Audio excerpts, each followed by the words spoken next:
Hello and welcome to episode 31 of The Eldritch Podblast. I am Margaret. I am Jack. And hello. Hello. Oh, that was nice and jaunty. Jaunty. That was nice and jaunty.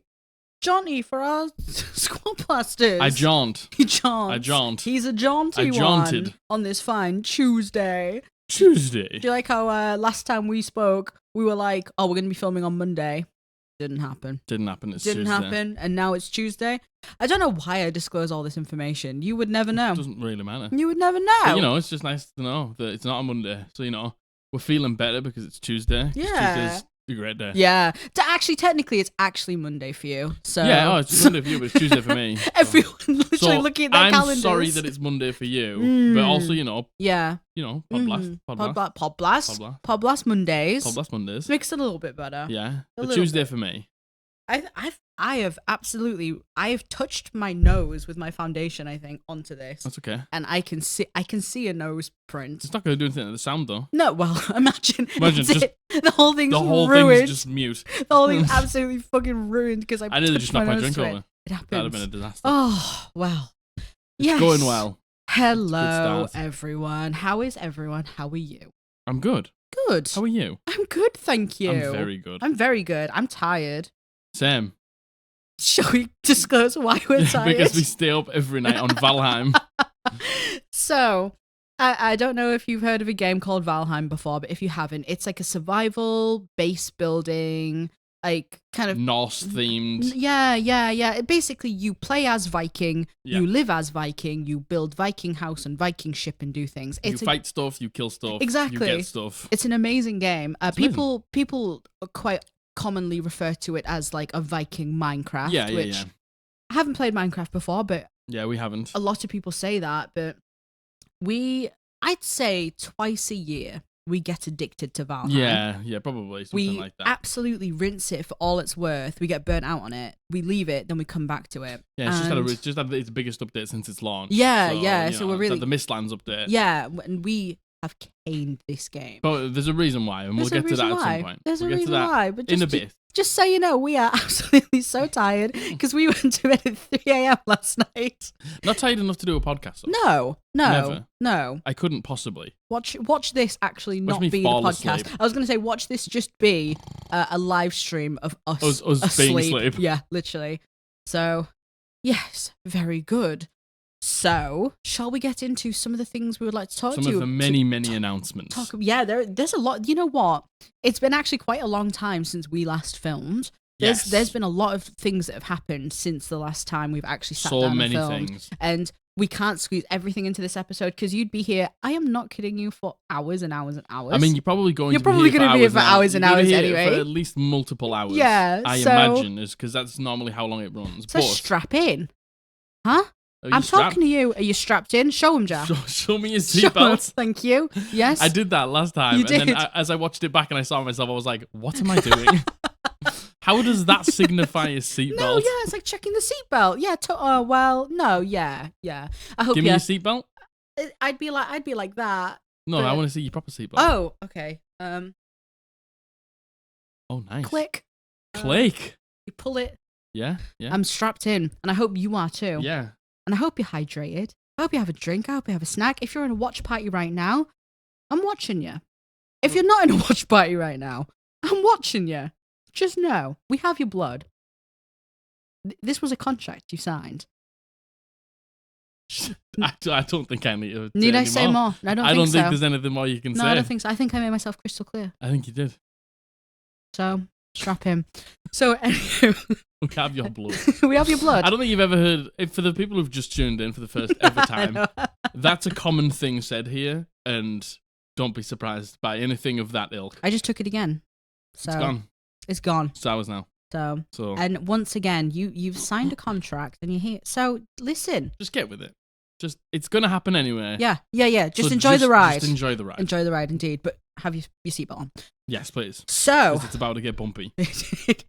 as if this hasn't been so bumpy so far. As if this hasn't ejected you. I would call that smooth podcasting. No, totally. Yeah, no, yeah. me too. Smooth yes. the podcasting. I think that's how everyone would describe us. The smooth podcasters. If you watch another podcast and it doesn't start like this, that's a bumpy podcast. Totally. And this is a smooth podcast. Wow. Wow. Calling out every other podcast on earth. Let's just get into it. So let's start off with we have, if you haven't seen, we have done a couple of episodes where we've rolled random dice to create random characters on a random rolling table. Yes. Take a shot every time I say random. And it was such great fun and we really enjoyed them. And the first ever one we did a paladin called Monty, and we did a fighter called Deep Rune. Yes. And I would like to show you some art. They have, yeah, official art. I was going to say they have official, but it's absolutely official art. Yeah, it's now fucking official art. A wonderful, wonderful member of the community called.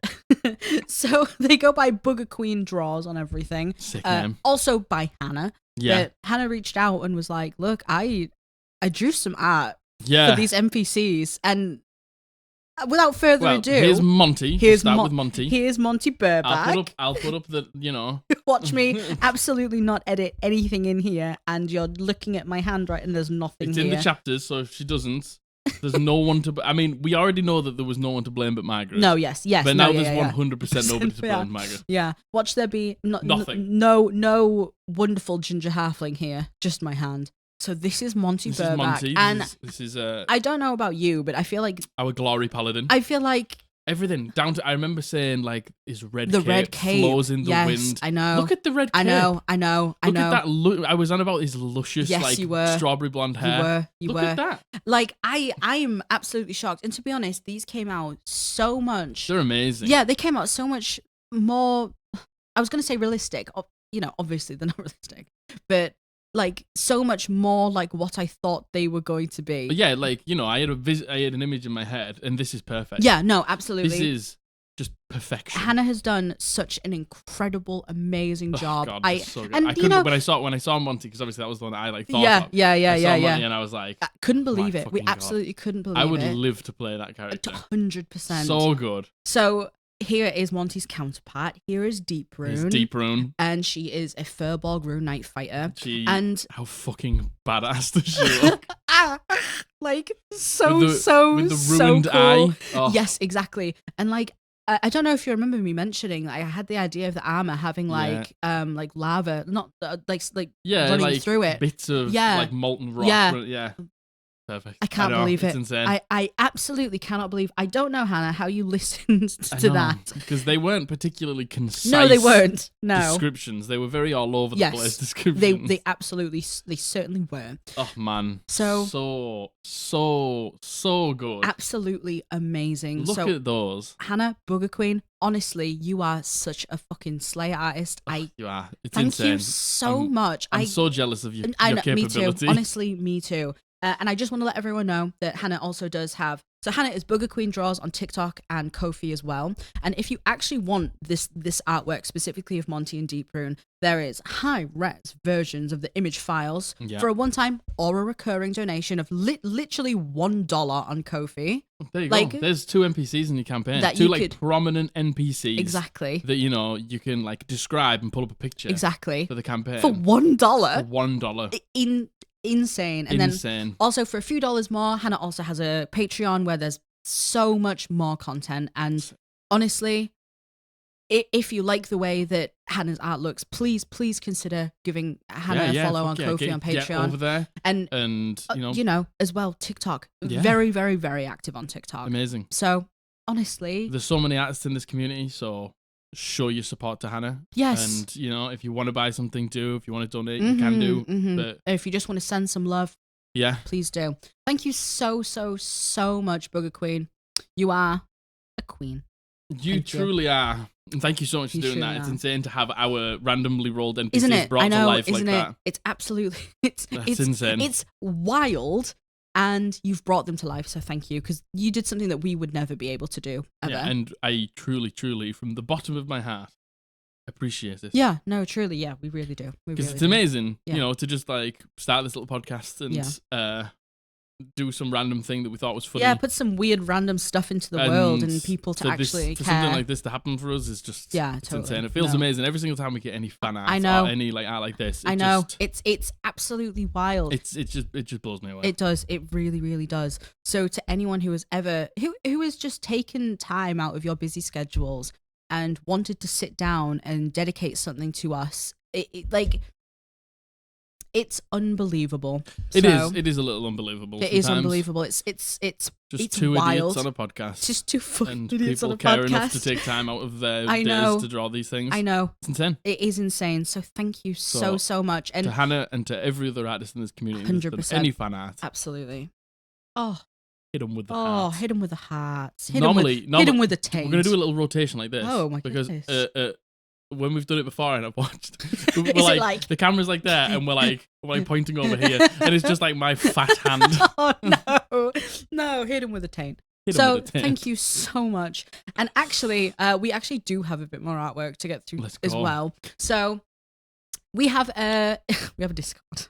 It's true. We have a Discord. Invite link is in the description. And we have a fan art channel in the Discord for anyone who wants to share art. We also have loads of other art channels as well, just so you can share. We have places where you can show your work, promote your work.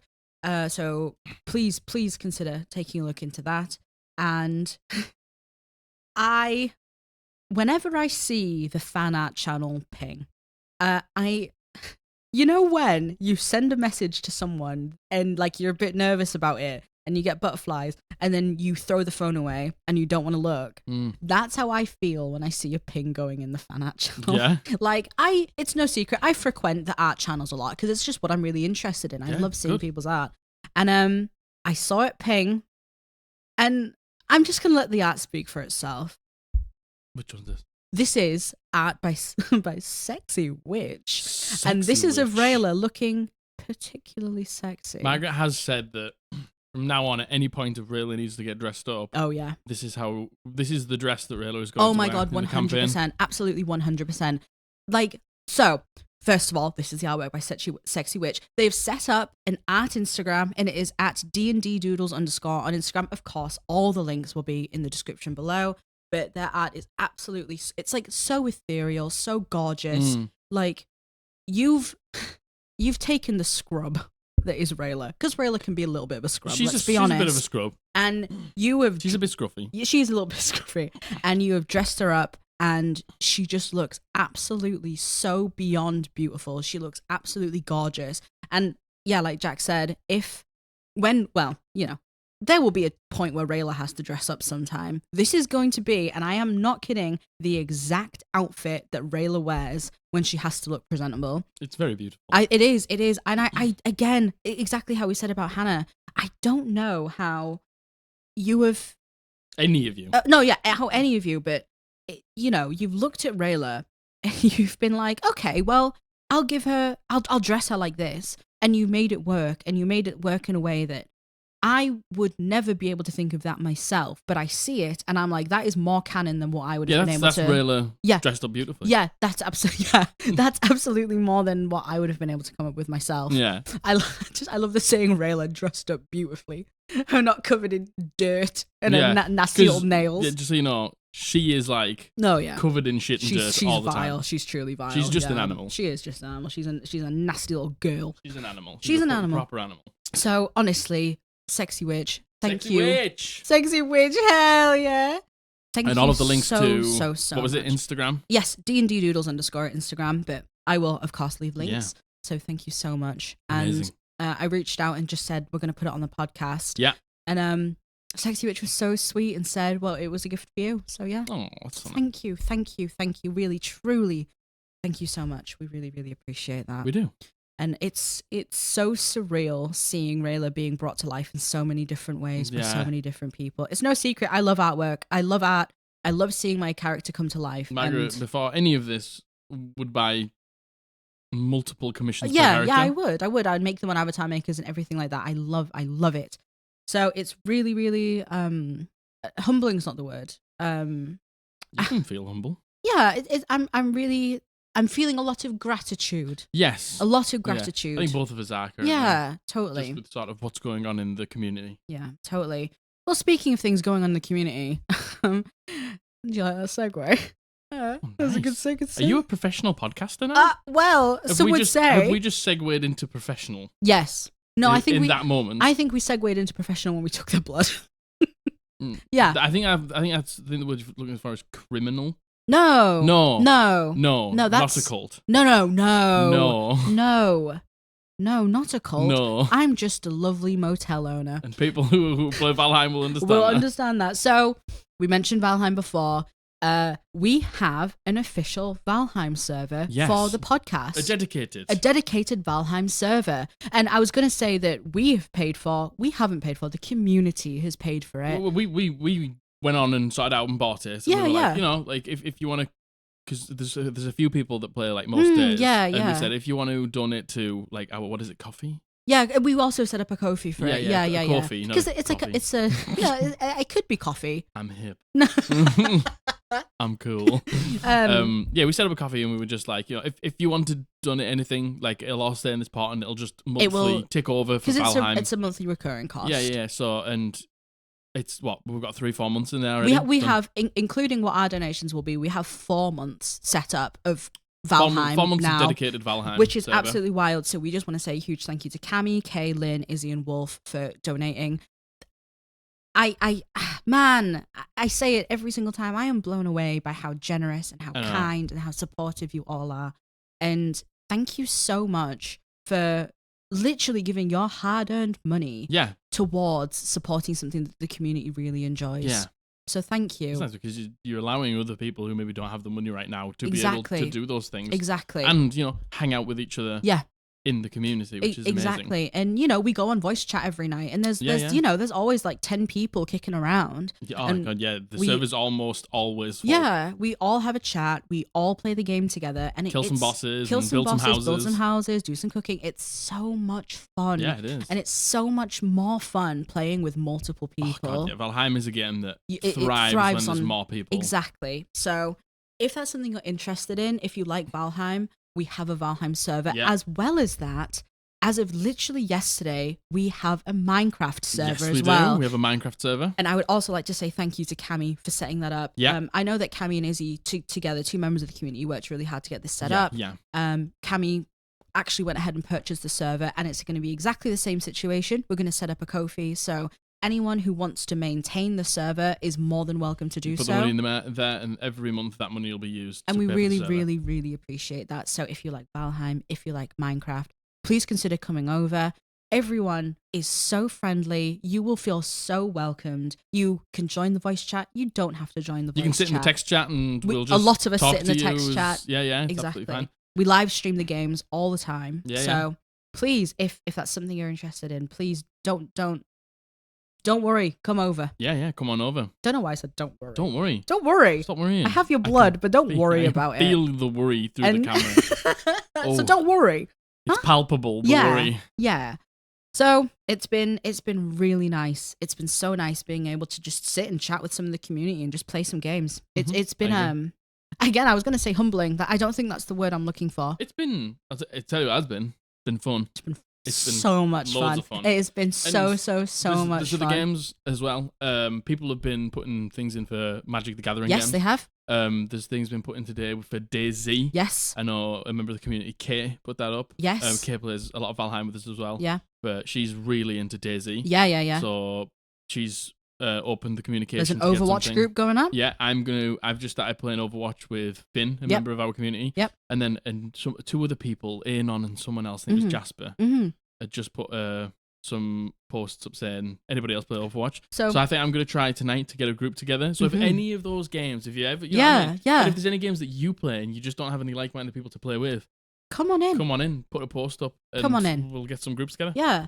And there might be a point where we do something with World of Warcraft. I'm not entirely sure because that's kind of a different ball game. Yeah, it's tough because you got to pay a subscription every month. Exactly. To play and, exactly. You know, so that is a different scenario but entirely. If people do want to play World of Warcraft, let us know because obviously we both play. Yeah. and we can help you level your characters, or Totally. help you get Keystone Master or Keystone Hero. Totally. Because we both have that. And, if you need some help in the raid, I'm a tank. Yep. So I am not.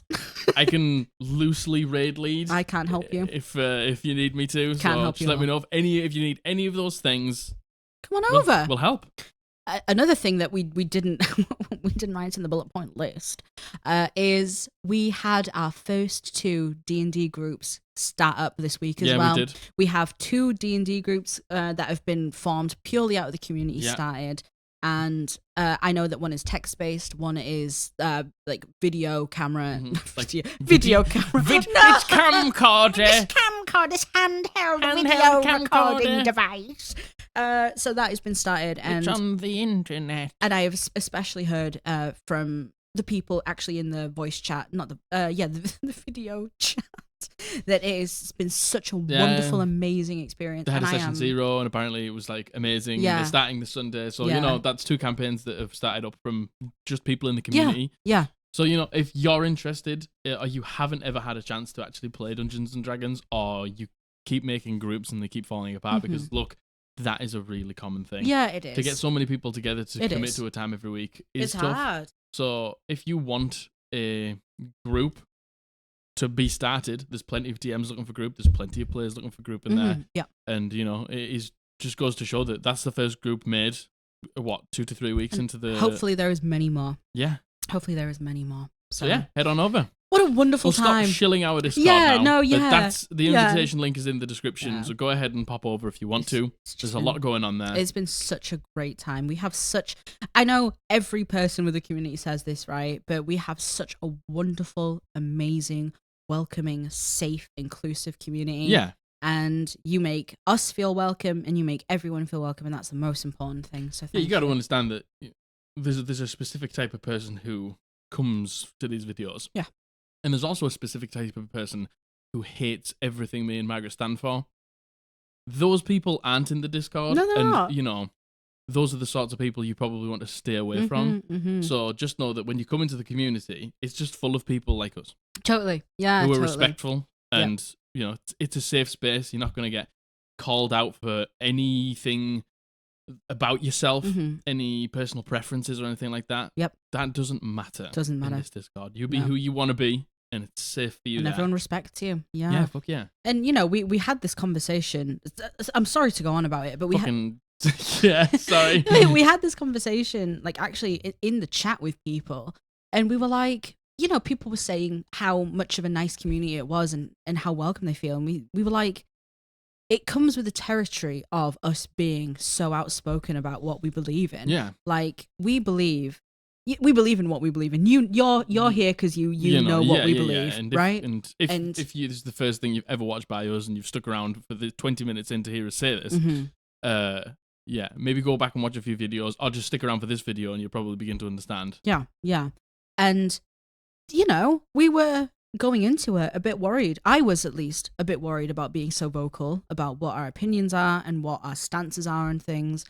But yeah, because you're just putting yourself in the firing line for a bunch of fucking right-wing assholes. Yeah, exactly. But it's paid off. And we get right-wing assholes, but they are nothing compared to the safe space that we have for people. Yeah, fuck them. Yeah, 100%. It's funny because it's like, all the right-wing assholes come here and say things in the comments. Don't see them. They literally get flagged and deleted. Yeah, they just get flagged and deleted. Yeah. And, I'm the one with the fucking microphone and the camera, not you, so fuck off elsewhere. And we have your blood. It's not your opinion here. Yeah, exactly. So, fuck yourself.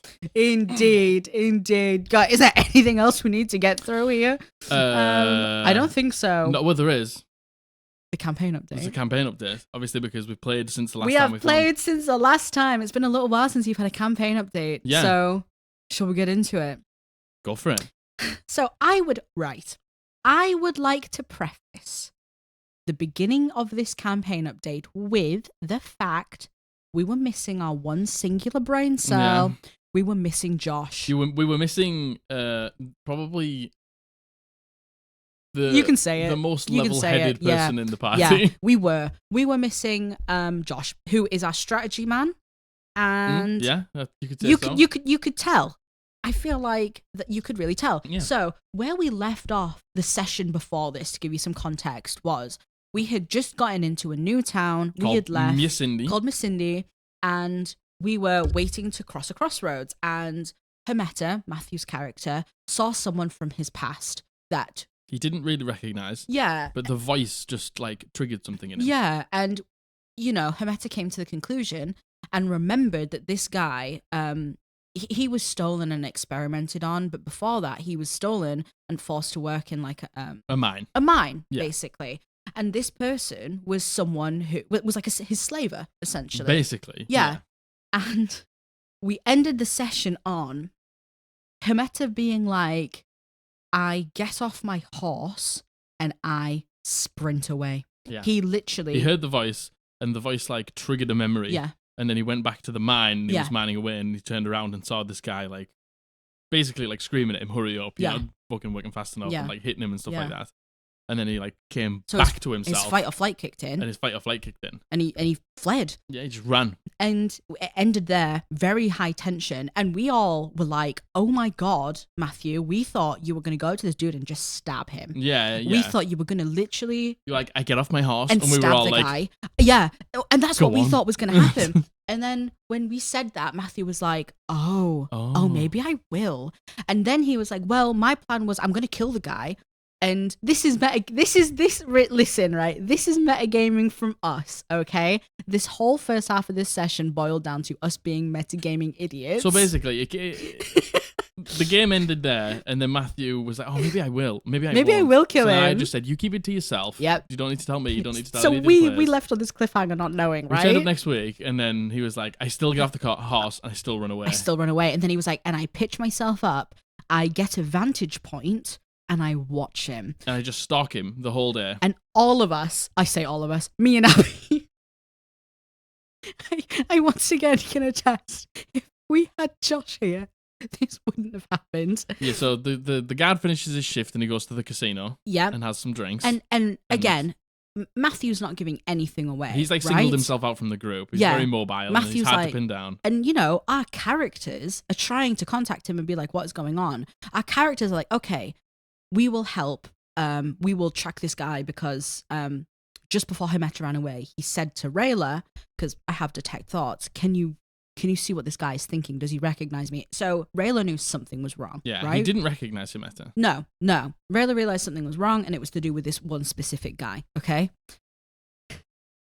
And again, Matthew at the table gave nothing away. Like above board, nothing away. However, me and Abby were like, well, Hermeta's going to kill him. So let's facilitate this. Yeah, let's facilitate the killing of this man. So what did you do? Well, so... You accidentally seduced him. Yes.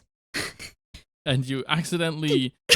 You accidentally got Josh's character involved as he wasn't there. Yes. And we seduced him. We ended up following this dude, getting this guy to take us back to his house. Yeah. Listen, there's nothing wrong with a dude with a bowl cut. Nothing wrong.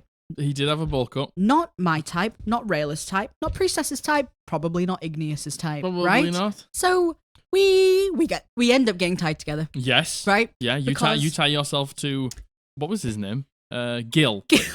Because once again, we're working on the assumption that Hermeta is going to come in and kill him. So we're trying to facilitate this. It's like we don't know because we don't know exactly. Matthew hasn't said anything. Matthew hasn't said a single thing. We think we know what he's going to try and do. Yeah. So we're going to try. So we were metagaming. We were literally it was basically metagaming. like I'm going to like tie myself to him, seduce him, so he's in a vulnerable position. So when Matthew comes in, he can come in. It's an easy strike. It's an easy situation, exactly. Yeah. And we were like, we should be there. If something happens, if something goes wrong, we should be there. Never split the party. So we end up, I'm tied to this dude, because the only way he would do it is if he was tied directly to me. So tied to someone. Have I said this dude is in a mankini? No. The dude is in a mankini. Yeah, he got himself ready. Gorgeous, beautiful Rayla is tied up to him, face to face. He got himself prepared. Igneous is tied up like a fucking hog in the background. Priestess is not knowing what to do. So we go into the bedroom and we shut the door. Mm-hmm. We have left a window open for Hermeta. Mm-hmm. Hermeta comes in. Mm-hmm. Hermeta... Ready for the strike. Yeah. Hermeta comes in. Yeah. He says out loud, I'm going to stick to the plan. He cuts his hand, writes something on the wall saying like, Hemeta remembers. In blood. In blood. Trashes the room. Trashes the place. Cannonballs out the window. Smashes through the window. And obviously everyone's in the room. Gil's in the room in his house. Yeah. About to have the first foursome of his life. Yeah, exactly. And, probably a very exciting time for this man. Yeah, Let's be honest with you. What was that? And then immediately it's like, have you set us up? And Yeah. I feel like we did a convincing round some of good persuasion checks, some good deception checks. We went out, obviously saw the room, and we were all like, "Oh, weird. Who's Hemeta? Yeah, Hemeta. Oh, who's that? Do you know who that Gil, is? Do you know that?" And then Gil's we were like, "No, I have no idea who Hemeta is." Gil, we were just trying to have a good time, and you ruined it. You've killed the mood. Oh, you all quickly exited. We're gonna go. So that's what we get for. Yes. Just assuming. That's what the group plans when Igneous isn't there. So Josh, this won't be your first time hearing it. We will have had a session since. But if you're rewatching this, Josh, sorry. Yes, and sorry. And me and Abby were not proud of our actions. But that's not where it ended. That's not where it ended. We got off to a real rocky start. Yeah. Let's be honest. It was hilarious. Yes. But it was a real shitter. Let's be honest. It was you now know that he doesn't know who Hemeta is. Yeah, and it wasn't anything personal against Hemeta. He was just doing his job. Because Matthew played it like Hemeta was in like a daze type of situation. Yeah. And he was like, when he got snapped out of it, he was like, "Did you get any information?" We were like, "Nothing." No, not really. We got absolutely negative information. Yeah. We were like, "We know where he lives." Yeah. But so do you. So yeah, we got nothing. No. So then we end up going to the swamp. Yeah. The swamp is kind of the next destination. It's between where we need to be. And it's like a shortcut around the mountain into the wastes of Jotunheim. And it turns out that the swamp is actually pertinent to Matthew's backstory. Well, you sort of found out when we found that out. Turned up and there was somebody here. Yeah. First, though, we met a really hot Furbolg man. Yeah. We met a real hot dude. He was quite attractive. He was a real nice-looking Furbolg gentleman. Yeah. That's all I'm going to say about that. Yeah. And very nice guy. And offered some money to give away his most southern hunting post in the swamp. Yeah, and then we found out that basically this swamp town, had a bit of a glow up recently. Yeah, it came into a lot of money, and we found out that basically one of the kings, one of the 3 children of Tyr, who is currently, chained up in Valheim, dealing with some shit, basically bought out one of their trading posts, and it hunting posts, sorry, and it was real dodgy. So we went to investigate. Turns out the trading post, hunting post. What did I say? Trading post. Turns out the hunting post. Hunting post was actually being used. I mentioned earlier that Hemeta had been experimented on. Mm-hmm. It had been used by these people who were experimenting on him and others. We find out. And it was like a drop-off point. Yeah. For like the stolen people. For people who'd been captured and taken from their homes. They were like dropped off here. Now, I have to be honest, I'm not sure how much we've told you really about Hemeta's backstory. So I'm not sure how disjointed this may seem to you. But long story short, he was a normal guy. He was stolen. He was experimented on. Stolen. He was put to work in a mine. Yeah, he was liberated from the mine. He was taken from the mine one day. Yep. But then it all sort of went hazy. Mm-hmm. And he keeps getting visions of this very tall woman, Igwulf, commonly known as Tasha, in common D&D law. Yep. And she is experimenting on him and like augmenting him, changing him. Yeah. And Hemeta doesn't really know why, and he didn't really remember. You know, sort of why. Basically, we're on the quest to find something called the Spark, which was gifted from Odin. Yeah, this is going to get real lorry here. Yeah. When in Midgard, giants used to be they were the first race, and Odin said, "I'm creating a new race and bringing a new race into the world, like the humanoid, which are the stinky humans." Yeah. I need you all to Piss get off. out and go to Jotunheim, because I know you're quite, belligerent giants and quite territorial. and I don't want you to fuck this up for me. So all of you can go to Jotunheim, and when I'm ready, I'll bring you back. And some more law. Spoiler: they're not back. Yeah, all of like the souls of the giants. It's very complicated. They got like turned into They got amalgamated into something called the spark. The spark of creation. Yeah, and given to the one giant that Odin trusted, Hrungnir, and Hrungnir guided all of the giants into Jotunheim. Yeah, and to allow them to live there in quite a harsh environment. Yeah, turns out the giants perished. The giants perished in Jotunheim, and Hrungnir had one daughter, is survived by one daughter, which we didn't know at the time, who was Yggvilf, who turns out has been experimenting on Meta. To go and get the spark. And he was tasked specifically by Yggvilf he was tasked by someone. So this is the thing, though. See, there's another hand at play. There is another hand at play. There is Angerboda, who is the children's mother, Loki's wife. And the children play a huge part. The children are basically the big bads. From what we assume right now, the children are the big bads, and Tyr is holding them in Valheim, unsuccessfully so at the moment. So we got there. Hermeta keeps getting these memories. It's really tense. We keep following into the swamp where we're seeing footprints. Hermeta's kind of getting flashbacks. And we come upon a hut in the middle of the woods, in the swamp. And there's this horrible, bubbling pool of water.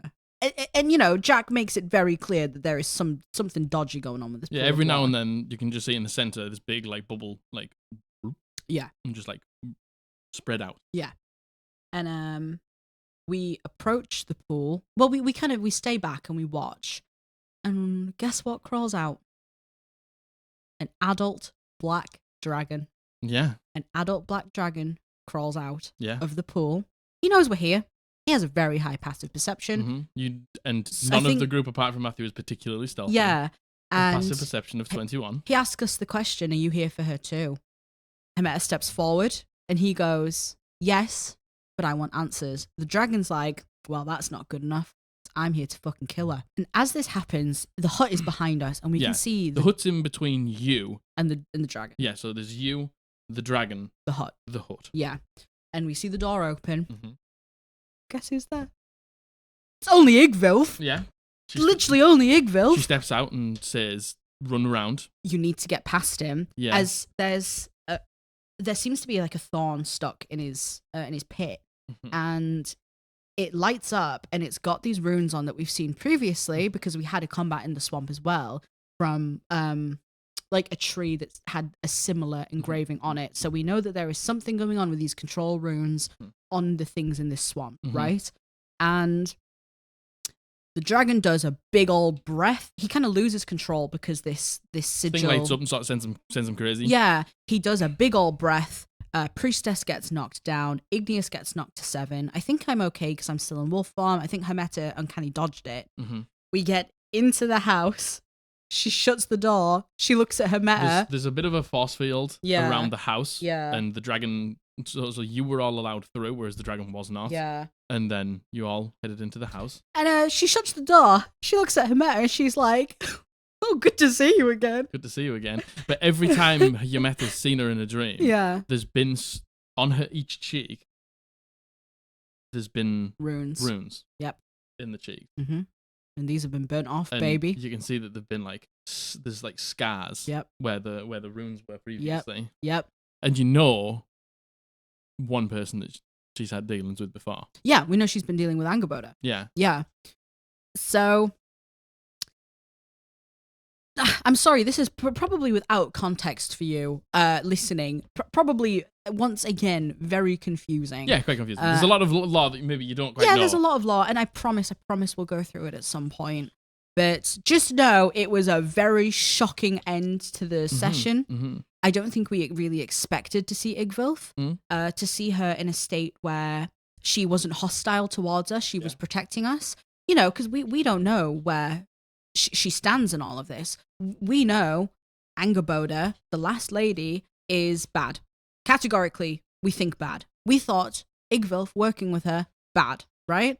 I kind of had theories leading up that maybe Igvilf had potential to be on our side. Maybe Igvilf's hand was being forced. Hrungnir was her father, and people felt very wronged by Hrungnir because... giants felt very wronged by Hrungnir. Exactly. So that's where we left off. We had a very chaotic session in the beginning. Nearly had a foursome. Yeah, and then it ended up with almost a dragon fight. Yeah, almost a dragon fight. So, I mean, we're still not out of the woods. No. We are still not out of the woods. Well, currently in the woods, in the swamp. Yeah, well, yes. Yeah. And, one person down, one person nearly down, and a black dragon spewing toxic breath outside. Acid breath. So, we'll see, won't we? It was a great session. We very much missed Josh. We very much missed his single brain cell. We're playing tomorrow, and I'm very excited. Yes, indeed. So yeah, that's the campaign update. I hope you could follow that. And if you don't get anything else from that, just remember, we nearly had a foursome. Yeah! So, with all of that out of the way, nearly 45 minutes in. Nice and concise. Nice and concise. You know the podcast's concise. Yeah. You know what? We had so much to catch you up on because it has been so long since we filmed. Yes. So, just deal with it. We got your blood. You signed the contract. Come on. It's your fault. How it is.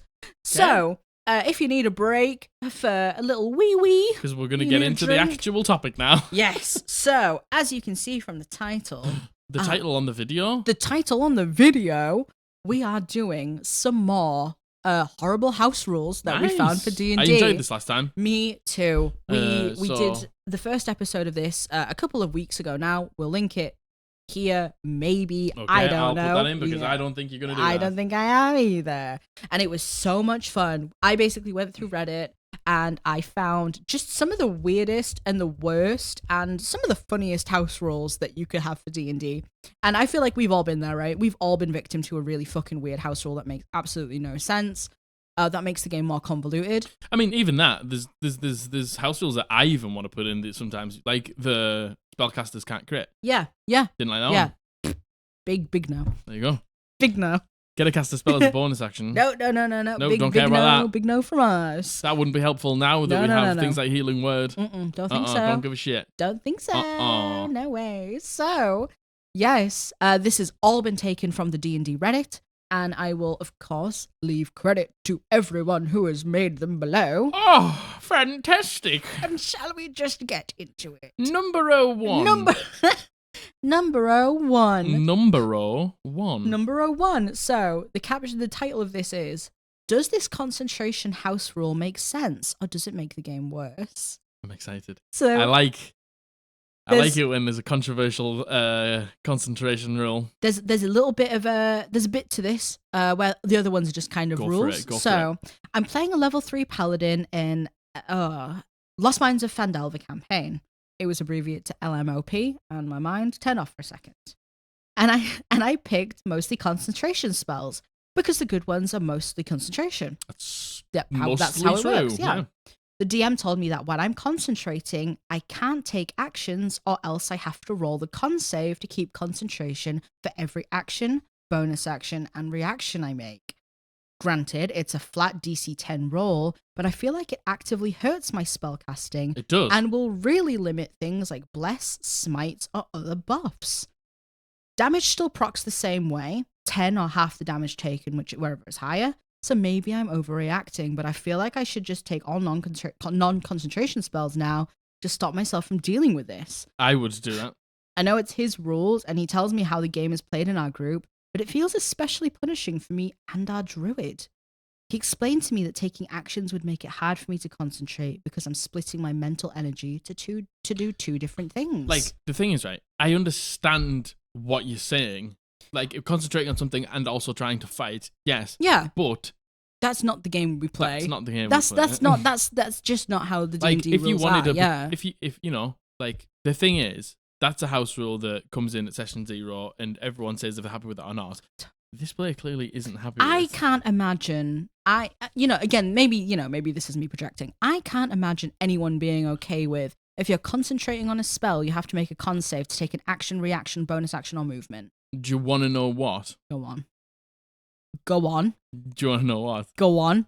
I think, personally, sometimes it's too easy to maintain concentration.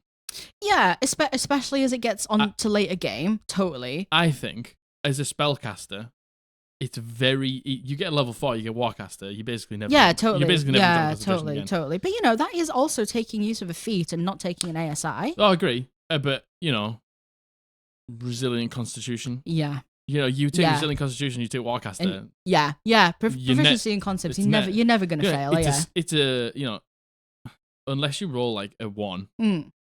And, you know, I have advantage tokens on my table as well. Yeah. Basically, it's impossible nearly to get people to drop concentration. I do agree, but until you get into the late game, and I think that's fair. Do you want to know what? That's a DM talking, because there's a lot of time I can definitely see the divide between the DM and player talking. Like here. As a player, I'd be like, no, I don't want to lose concentration. Like, well, of you know, course. but as a player, you know, naturally. It can be, if there's a fucking like really bonkers spell that's going off, and it's like I'm desperate to break concentration, I just can't. But do you think this is the way to deal with it? No, absolutely not. Yeah, but I think when you get into high levels of play, when you fight a adult black dragon, you know, and it hits you for like 50 damage, your DC check for your concentration spell is then 25. Yeah, do you know what I mean? So, you know, later in the game, I think it then balances out how easy it is early game to keep concentration. Yeah, and you listen. For a paladin, this feels especially cruel for a paladin. Minimal spell slots. So this feels especially cruel for a paladin. And like, you know, again, I can only speak for myself. I don't really cast spells that much anymore, and I don't really concentrate anymore. Yeah, well, you can't because you rage. Yeah, exactly. But, you know, if I was concentrating on a spell and, you know, especially for like half casters that are also melee, like Rayla would be, having to make a DC 10 check. I know it's low. If you make multiple attacks, that's a multiple concentration. Exactly. Checks. That would frustrate me so much. You know, if you were to like wild shape, bonus action, concentration check. Yeah, movement, run up, concentration check. Make 2 attacks. 2 or then 3 attacks. You're going to fail at some point, aren't you? Even if it's a DC 10, you're going to fail it. Yeah, at some point. You know, that's just too many checks. And, you know, for a paladin, man, that feels real rough. Yeah. You know, like, the thing is, the whole point is, as a paladin, you don't get the access to the high-level spells till really late on. Yeah, exactly. So, you know, you get Bless. And then at fucking, like, 10th level or something, you can get Haste. Yeah. So by 10th level... Haste is still good, yes, but it's not going to break the game. No. That's how it's balanced. Yeah. So, you know, the question is, does this concentration house rule make sense and make the game worse? No, not really. It doesn't make sense. Absolutely 100% makes the game so much worse, in my opinion. So much harder as well. Like, that's just so many things to worry about. And I would do the same as OP. I would be like, I don't want to take concentration spells. Yeah. As they said, they're the best fucking spells. Yeah, they are. Naturally. Like, there you go. Haste. Yeah. Bless. Exactly. Like, even at late game, Bless can clutch up. Totally. When you're like one away from an AC, and you know, and you're like, absolutely. Got a D4. Absolutely. Those are great spells. And I want to. There was a poll put on this, right? And there was 3,200 votes, and the options were: 1, this will barely affect your gameplay, if at all, and 2, this will definitely affect your gameplay. 2,900 votes for this will definitely affect your gameplay. Oh yeah, it'll 100% directly affect your gameplay. 58 votes for this will barely affect your gameplay. Who is in that 58 saying that? Who's saying that will barely affect your gameplay? DMs. Man. Scarred DMs of because you know there is extremely powerful builds out there. Yeah, of course there is. You know, yeah, and I would argue that paladins could potentially be some of the top ones. Yeah, a blade singer. A blade singer doesn't have to get hindered by the half caster spell slot like progression. Still gets all the spell slots. Has a massive armor class. Can add its intelligence to its constitution and saving throws. You take fucking resilient constitution or warcaster, you're never going to fail a save ever. Yeah, you can cast animate objects. You can cast like all of the really like bonkers concentration spells. Yeah, but there's a con to that. You get hit once and you're dead. That's the thing. Yeah, like the whole point is you build yourself to not get hit, but as soon as you get hit, yeah, and again, you're in the danger zone. I feel like the argument if like, oh, you take warcaster and you're never going to do, you take resilient con, but it's like if people aren't doing custom lineage or they're not a variant human, you have to wait till level 4 to get a feat. It's true. And you're sacrificing, potentially another feat and an ASI. So there is give and take there. Oh, I agree. I sometimes think, it's tough. It's tough because I understand concentration can seem hard to break for a DM because there's so many things that you can stack to make sure it's not broken. Totally. But at the same time, they're still taking damage, and if they fall unconscious, and man, they're not concentrating anymore. But listen, if you lose concentration on a 3rd+ level spell, that feels devastating. Absolutely hideous. That feels real bad. It is tough because as a DM as well, it's like that concentration spell is just fucking wrecking my fight. Yeah. I didn't expect it to do so much damage. Like, I need to break it. But then also, you're like, I don't just want to focus that person down. But the thing is, the enemies would do that. Especially intelligent enemies would. So, it is a fine balance. Yeah, of course it is. I feel like, with D&D, a lot of it is a fine balance. And I think when you get to the high levels of play, I do genuinely believe, like, the damage output that your enemies can do and, like, the amount of attacks they get, it does make it far harder, and you do make yourself a bit of a target. So I think I do actually think concentration is something that almost balances out a little bit better. Well, no, yeah, I would agree. High level of play. I would agree. Not a lot of other things balance out that one at the high end of play, though. Yeah, and you know what? The idea of having to make a con save for everything, I hate that. I hate that. As a player, I would despise that. I would never despise put that that on my players. No way. Never, ever, ever, ever, ever. Okay, so that was dreadful. That sucked. That was a bad one. The dog's staring at you. Oh, hello. Oh, hello. He is. Wow. Oh, hey, honey. He's so handsome. Okay, so the next one is, you can only have a max expenditure of 1 hit die per short rest. That's all that says. Okay. So you can only spend 1 hit die per short rest. What happens when you're like level 12 and you are on like 7 hit points and you're only allowed to roll 1 hit dice? Like, do you want to know the problem with rules like this is you're encouraging cheesy gameplay. Yeah, well, yeah. This encourages ways for people to... This encourages people just having an hour rest, standing up, moving 10 feet and being like, having another hour again. Rest, totally. Because you need, like, if you got knocked unconscious in that fight, so I think the reason this is, it's to burn a lot of healing spells. Agreed. And I was actually going to say this encourages use of things like Goodberry, for example, like the Goodberry cheese. I mean, the thing is, right, if Goodberry is like something that they're more than happy to like have and like be able to use like abusably, because it can be abused. Yeah, totally. Then, it balances out a little bit. Yeah. But still, I think that's too harsh. Yeah, I think, man, again, I can't help. Once again, that example of like you're level 12, you have 12 hit dice you could roll, and you're allowed to roll 1. That sounds like you're struggling to balance encounters. So you're putting restrictions in elsewhere to try and balance encounters when just like balancing your encounter, maybe just putting a little bit more time and effort into balancing your encounters a bit better. You don't need this. Yeah. Do you get me? I totally get you. And I was going to say, like, I don't quite understand why this would be the case, apart from, in my mind, being really fucking harsh for no reason. But like you said, there has to be a reason why. There's reasons why. Like, you don't implement this house rule if you don't need it. Yeah. Like, you don't. So this is obviously a resource burner for healers. Yeah, which, my God. By the way, healers... It's already hard enough to heal in 5e. It's so frustrating. Healing in 5... Abby said it perfectly. Healing in 5e is not enough. It's fucking shit. It isn't enough. It's not enough. Like, when an enemy can deal... There you go. An adult black dragon can deal 50 points of damage to you. Wow. You just said so many different words. Funny that. I'm so sorry. What did I say? You said adult black dragon, and then you said hit points. Really funny. When an adult black dragon can hit you for 50 of your hit points. Yeah. Is that better? Yeah. And then, you come to a 3rd level healing word and it does I know, man. 3d4 plus your mod. Spellcasting modifier. Feels terrible, man. Like, they don't match up. No, they don't. Do you know what I mean? They don't. And the argument will be made that, healing word's a bonus action, but it's like, you can't cast 2 spells. No. And not in one round of combat. Exactly. I thought you were going to make the point, but you can do if you have the natural 20 spellcasting rule. No. But no, so like, they don't add up. like the amount of healing spells in 5e in comparison to the amount of damaging spells in 5e just shows you the disparity between the two. Yeah, of course. So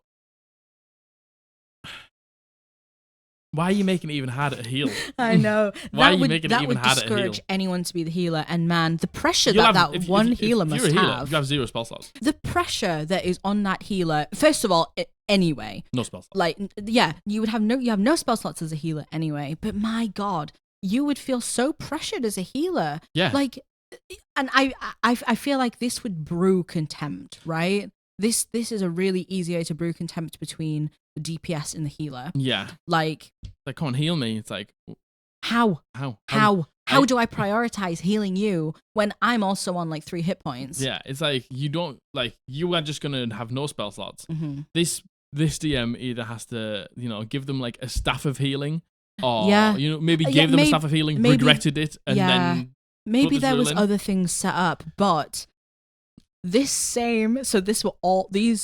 the next 3 are all from the same person about the same DM. Okay. And as well as the expenditure of 1 hit die per short rest is you must use your hit dice to heal yourself during a long rest. You don't auto heal over a long rest. You got to use your hit dice. You have to and you can use as many as you want at that point. You can use as many as you want. But when do you get them back? That's literally exactly what I was going to say. Do you get them back after a long rest? Because what's the point in spending them if you're just going to get them back? Yeah, and what's the point if you're making them... So it makes a bit more sense.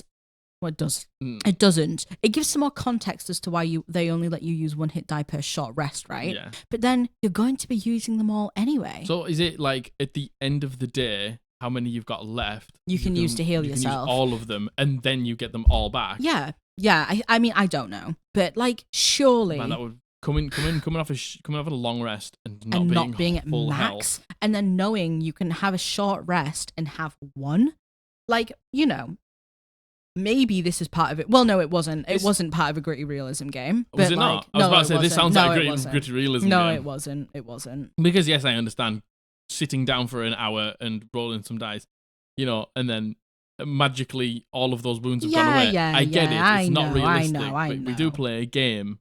That's, not real. Yeah. That sounds so fucking restrictive. That sounds absolutely you horrible. Gotta be really careful to not take too much damage every combat. Yeah, and again, I mean, I suppose it opens up other avenues. The combats must be quite easy. Yeah. Or they have to be quite easy. Yeah, you'd think. You'd like to think. But if you get natural 20'd, I know. What are you going to do? You aren't going to... It doesn't matter what hits you. If a natural 20's you, the only person who could possibly regain enough hit points is probably a barbarian. Yeah. And that's if they rolled really high with a good constitution modifier. Yeah. I mean, that's only if they got hit once. To put the cherry on the top of those last 2 rolls, this is the final one from the same DM, is you have to roll your health at first level. That's horrible. So... Can you re-roll once? Did they clarify? There was no clarification. Imagine if you can't re-roll once. I know. Imagine if you're a fucking wizard and you get 1. I know.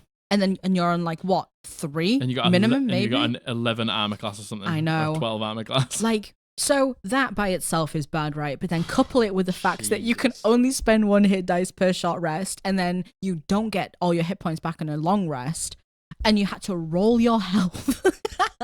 Man, that must feel so bad. That sucks.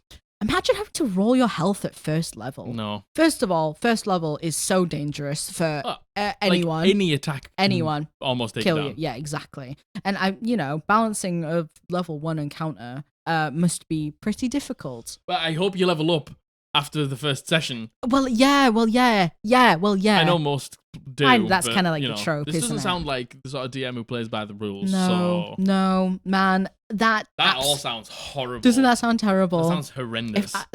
I roll horribly. I've always rolled horribly for my health. Hit dice. Absolutely terribly. You've always been quite unlucky. I have, and it feels bad. Even just rolling a 2 at like level 7. Of course it does. You know what I mean? Of course it does. Imagine rolling a 2 at level 1 and being like, well, I have a 1 con modifier, so I've got 3 hit points. Which I do. I have a 1 con modifier. Do you know what I mean? Like, how can you start a game with 3 hit points? I know. And again, we should have maybe prefaced this in the beginning when we started, but if anyone has had similar rules to this, please give us some insight to any of these. And again, if you play by these rules and you enjoy them, we should have said that at the beginning. We should have said this at the beginning. Because we said it last time. Yeah. We aren't trying to rag on the rules. No. Like, this is just in comparison to like how we play, totally. or like how the rules is written. The rules could seem absolutely absurd to us, but if you enjoy it, if you're playing them and you enjoy them, then we can get best fucked. Life. Yeah, tell us to fuck off. Because this is just a bit of fucking crack and a bit of entertainment. Totally. Yeah. So you pop off if that's what you want to play. Absolutely. Please let us know. But I won't be, because that's horrendous. Okay, so the next one, I had never heard of this up until literally yesterday. Is something called single side initiative. So if you don't know what single side initiative is, like I didn't, basically, and me, one person rolls for the baddies, one person rolls for the player characters. Whoever gets the highest, they all go first. Yes, and then whoever rolls the lowest goes last. And I think it's like your average initiative, like as players and like as enemies, it's like your average initiative is what your initiative bonus is for that roll. Right. Like, so it's so just, like if there's 5 enemies and then there's 5 player characters, all 5 enemies are going to go first. If they win. If they win. You know, it could be vice versa. All the player characters could go first as well. But man, if we have not learned that initiative matters. Oh, this like I've said before, I like to do quite tough combats. Like there is a chance for somebody to go down in most combats. If not, maybe a couple of people can go down. We don't have like multiple combats, so it's just like quite a hard combat. Maybe once a day, maybe twice a day, maybe not at all a day. Yeah. But I think this campaign, you guys have all begun to realize how important initiative is. Oh my god! Even going as far as to using their advantage 100%. Tokens on initiative to make sure they're high up. I don't know why it even like took us to this point to realize how important initiative is, but my god, it is. It matters initiative so much. So important in a hard combat. I think especially now that I'm playing a melee character and I'm playing the tank, it's really important for me to be able to get in there first. Get in there and begin to like break the battlefield up. Block off like channels for enemies and like make yourself a target and things like that. It's really important. So, geez, initiative matters. And I cannot imagine. We've had a situation where all the bad things went first. And it was should have been a super easy combat. Yeah. But we did it in the wrong order. We came to it last when we should have came to it first. And it was nearly a disaster. Yeah, it is. It was so bad. If all the enemies go first and get a couple of good hits off, you're fighting an uphill battle. Exactly. So I can't imagine every single time, having it like that. Well, yeah, and again, I say every single time. I'm absolutely certain there is times where the bad guys don't go first in this scenario. Oh yeah, I imagine so. But it's like somebody I was looking up what it was and how it works and stuff like that. And so it was like it's like Warhammer 40k. Okay. So like where you have like the big battlefield and there's one army and another army and it's like one of the two people goes first, right? And apparently if you've got a good like front loaded thing or something, like the game's just over. I was gonna say, is that it? Is that the game's game over. Called? Yeah. And that's what it's like sometimes in combat. Like I said before, campaign 3, no spoilers, but there was a fight where a very important enemy went first. Yeah. Ruined the whole thing. They were that entire combat went badly because so quickly. That person went first. Yep. Because they were just fighting an uphill battle. And I feel like this, I wouldn't want to play like this. I can see why people would. Yeah. I can see why people would enjoy playing like that. Do you want to know what?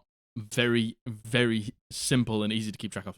Yeah. Well, yeah, exactly. Just, I'm going. Yeah. Now you're all going. Yeah. I'm going as the DM. Now you're all going. Yeah. I wonder if it would be more freeform in terms of... We can do things together. Yeah, I can see it might make some creativity in terms of... Do the players have within that initiative, do they have their own initiative within that? Or is it kind of, I might just self-decide. Yeah, do you know what I mean? Or can I go first? Yeah, and does it change every time or not? But then does it also, does that also go to the enemies as well? Yeah, and also I bet you there's some...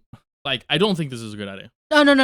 I wouldn't want to do this. I think this would be fucking rock hard. This would be so hard to balance. Hard to balance. Totally. But I think it could make like great planning as a team. Be like, yeah. I'm gonna haste you if you want to like do this, and I'll cast this spell on you, and I'm the barbarian, so I'll pick you up as the rogue and I'll throw you over. Do you know what I mean? I think it would encourage conversations like that. Yeah, like a lot of team play. I really like that. I like that. Again, you saw in the beginning of this episode why you shouldn't metagame, but I think in combat, like, talking above the table Strategy and coming up with a plan is important. And I really enjoy that aspect of it. I agree. And we don't do it too much because I think no one wants to metagame. Yeah, but I understand like I understand just having a little bit of there is a divide between metagaming and strategizing. Yeah. Like because your players would be tactical because it's fucking life and death on the line. Yeah. Do you know what I mean? Yeah. So like being tactical and being strategic is different to being metagaming. Yeah, and I think I gave this example one time before where I wasn't sure in my round what to do. Because I wasn't sure what everyone else had. And this was at a point where everyone was so much more secretive about what they had. And that's kind of stopped now, which I much prefer it like that. Yeah. But there was a point where I wasn't sure what to do, and Josh could tell, and Josh just said, I've got you. I can deal with this. Don't worry. You just let loose. And then you fucking like saying something as simple as that. He didn't tell me what his plan was. He didn't. I didn't tell him what my plan was. But that was enough to set me at ease to be able to do what I wanted to do. It's like Igneous is looking over at you, and he's got that look in his eye. Yeah, exactly. You're safe. Yeah, exactly. And I just things like that. I think that's important. I think that's fine. Like I don't mind that at all because I'm tactical as the DM.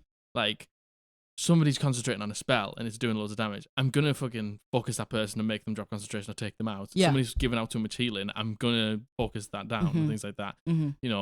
Like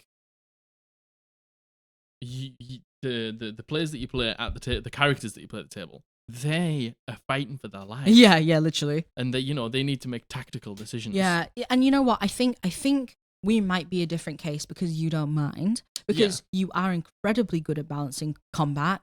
You're coming from the person who just got one shot. Abby just got one shot by an adult black. Yeah. Well, but listen, that's an adult black. Things like that are gonna happen anyway. You're great at balancing combat. Thank you. And like you said, you're very tactical. And you don't mind us having those conversations because you're going to give us your all. I can see a lot of DMs not being comfortable, even like the example I gave of Josh being like, I've got you, don't worry. But I also think there's a bunch of people who are like, yeah, fuck, that's totally fine. Yeah. I think the majority are like that. I think it's few and far between the people who don't allow any above table talk.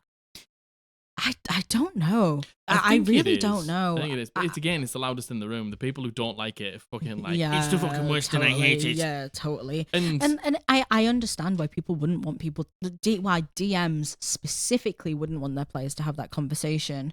But that also kind of feeds back into like the DM versus player. Yeah, thing. And like, yes, I make deadly encounters, and yes, I make encounters hard.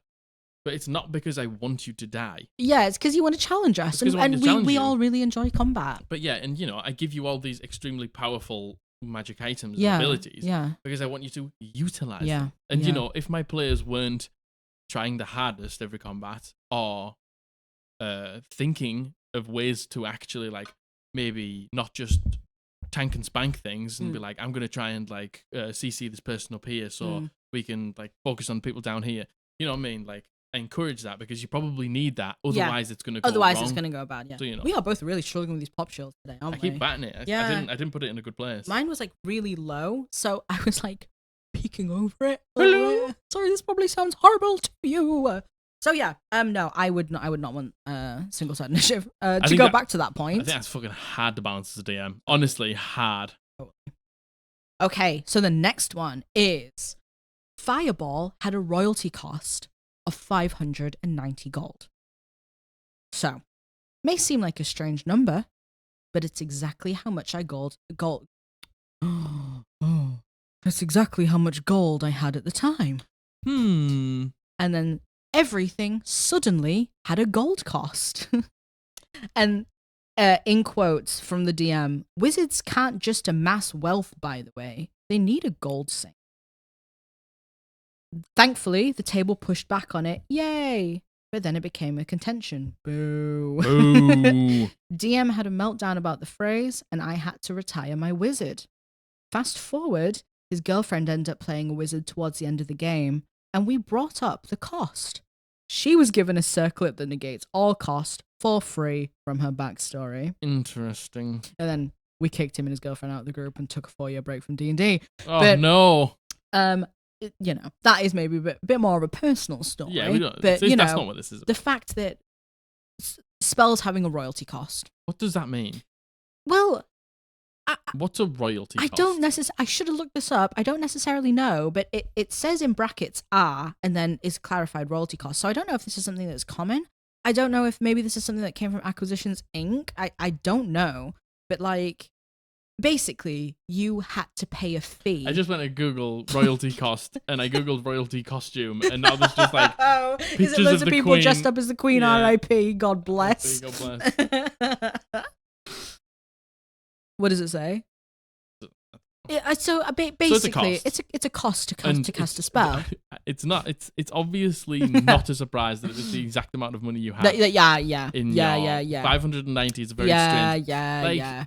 Do you want to know what? 2 things that fucking absolutely wind me up. Go on, tell him. Bend. Go on. 2 things in D&D. Tell him. Carry weight and encumbrance. Yeah. And monetary costs to spell components. What do you mean? I think it's cumbersome, in my opinion.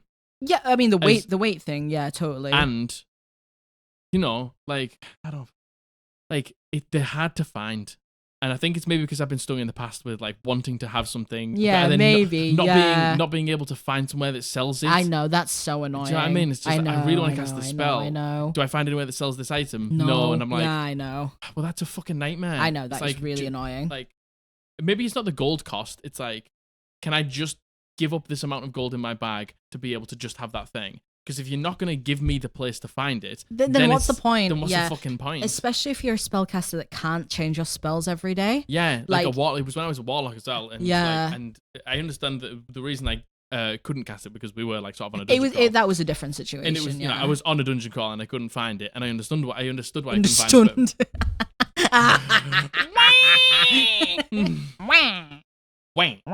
I understand why I couldn't find it, but you know, I want to live out a fantasy of casting these spells. Totally, no, I'm more I than get happy you. to give up the gold. Yeah, of course. But I get you. just let me have the thing. I get you. And you know what? I do understand to a degree, like, gatekeeping, like some of the higher level spell items at an early level, if you struggle with balancing encounters. Yeah. I understand that, but at the same time, I don't agree with it because, you know us, I just think if you're struggling to balance an encounter and you don't want someone to have a spell, just tell them. Yeah. Don't put in all these weird roundabout ways that feel kind of passive aggressive. Like this specifically, this feels very passive aggressive. The only one I will say that I do have the thing for is Revivify. Yeah, and again, I feel like that's a different ballpark. You know, if you want a diamond, you'll give us a diamond. I will always. You will, yeah. I will always put a jeweler in. To allow you to find one. I never want you to be without a diamond in case something goes wrong. Yes, but we do have to pay for it. And yeah, you have to pay for it. I don't think that there's an issue with the cost of spell components. That's something that doesn't bother me personally. But maybe that's because I've always, every time you've wanted something, you've given it to us. Found a way to just be like, yeah, of course you can. You don't hold it back. Yeah. Now. And I also give you a lot of gold. Yeah, you do. Oh, you give us a lot of gold. Thank you. Yeah. We get to live out our rich dreams in game. Yeah. What more could you want? So, yeah. Yeah, and I think, but then, going back to the idea of spells having a royalty cost, and then the whole reason that this DM said it, and this is once again, this feels like a very personal situation, being like, well, wizards can't just amass wealth. They have to have a gold sink. Wizards have a gold sink. Yeah. Wizards have their books. Wizards have their tomes that they have to scribe into. Wizards are the most gold-hungry class in the game. 100%. Bar none. What is it? Is it 50 gold worth of, like, inks and books and shit? I don't know. And, Sorry, wizard mains. Yeah, you got like the the gold, and then the time and the cost. time sink it's like as well. hours per level. Totally, like there is a gold sink anyway. Yeah, like the like, only wizards gold sink. Are probably one of the only classes that have a gold sink. I would argue that they are the only class, apart from maybe artificers who have to buy. You know, like wizards are without a doubt one of the more complicated classes. Oh, totally, yeah, and totally. You know, then they are also the most gold hungry. So then to take one of the coolest spells that they can cast and be like, you get charged £590 every time you cast a fireball. Tell me you don't want them to have fireball. Tell me you can't be asked to find a way to actually balance your encounters properly. So you put a monetary cost on the better spells. I know. You know, like, look, fireball's good. It's good. It's a good spell. Yeah. It's fucking not that good. Because there's so many creatures in the game that have fire resistance. True. And it's quite a big radius. And I am a big fan of fireball. I love fireball. I do like fireball. I'm not saying that it's not good. Fireball's great, but it's not a broken spell that needs a monetary cost. Yeah. No, I agree. And again, I sympathize with people who do struggle to balance encounters. Hey, I was a DM briefly. I really struggle to balance encounters. I understand. But just be honest with your players and don't. And then, you know, in this situation as well, someone else joined. They were given a circlet for free. We don't need to talk about that. That's real weird. But the idea of having to pay to cast spells. To cast fireball. Some fucking people pick wizard only to cast fireball. Well, it wasn't just fireball; it was everything. Every spell suddenly had a gold cost. Why? Man, I have to pay to be alive in this world. I don't want to have to pay to be alive in that world. You already have finite amount of things you can do. You don't have infinite spell slots. No, that's why you have cantrips. Yeah, exactly. So you know, on a dungeon crawl, if it's a particularly long dungeon crawl, the wizard, the sorcerer, the druid, the cleric, all of those people have to be careful and manage the way they go about encounters. Exactly. The fucking barbarian doesn't give a shit. Just runs in and smashes shit with the sword. Is there a gold cost on bonking someone? Or raging? Yeah. You know, you have to raging. Oh, I thought you said ranging. You range barbarian. No. There is, you know, they have to manage the ranges. D&D is built around like managing your shit. Yeah. So when it comes to like the end of the dungeon, you're not just a fucking withering mess of a character. Yeah. Oh, well, you know, or maybe you are, and that's the point. But yeah, to put a gold cost, jail. I don't like. If you're struggling, put some more encounters in before. Like if they've just gone up and one shot your boss or something like that, put some encounters in before. Yeah. Don't do this. Yeah, that feels really unfair.